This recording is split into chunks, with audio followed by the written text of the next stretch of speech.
Hello दोस्तों, आज की कहानी जीवन साथी। कॉलेज में हैप्पी मैरिड लाइफ पर एक कार्यक्रम हो रहा था जिसमें कुछ शादीशुदा जोड़े हिस्सा ले रहे थे।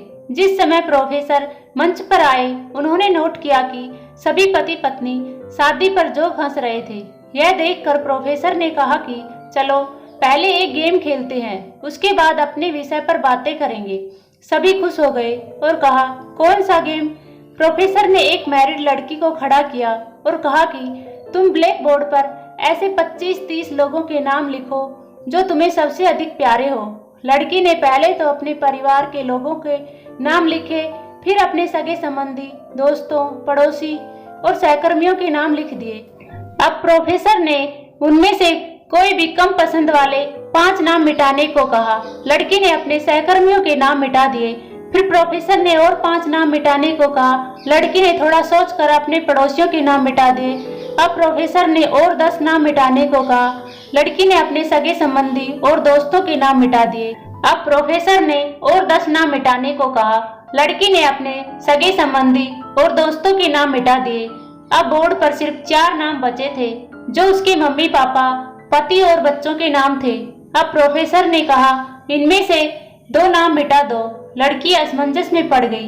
बहुत सोचने के बाद, बहुत दुखी होते हुए उसने अपने मम्मी पापा का नाम मिटा दिया। सभी लोग स्तब्ध और शांत थे क्योंकि वो जानते थे कि ये गेम सिर्फ वो लड़की ही नहीं खेल रही थी, उनके दिमाग में भी यही सब चल रहा था। अब सिर्फ 2 ही नाम बचे थे, पति और बेटे का। प्रोफेसर ने कहा, और एक नाम मिटा दो। लड़की अब सहमी सी रह गई और बहुत सोचने के बाद रोते हुए अपने बेटे का नाम काट दिया। प्रोफेसर ने उस लड़की से कहा, तुम अपनी जगह पर जाकर बैठ जाओ, और सभी की तरफ गौर से देखा और पूछा, क्या कोई बता सकता है कि ऐसा क्यों हुआ कि सिर्फ पति का ही नाम बोर्ड पर रह गया? कोई जवाब नहीं दे पाया। सभी मुंह लटका कर बैठे थे।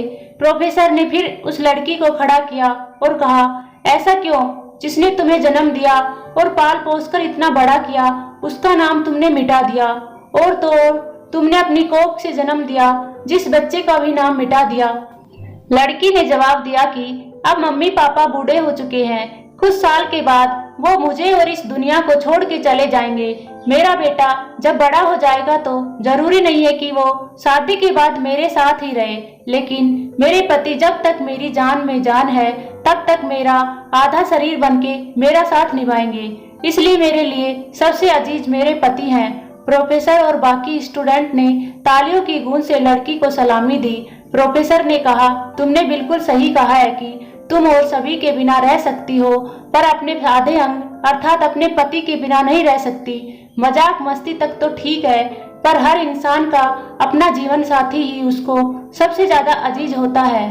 तो दोस्तों, आपको यह कहानी कैसी लगी हमें कमेंट करके जरूर बताना, और चैनल पर नए हो तो सब्सक्राइब जरूर करना। धन्यवाद दोस्तों।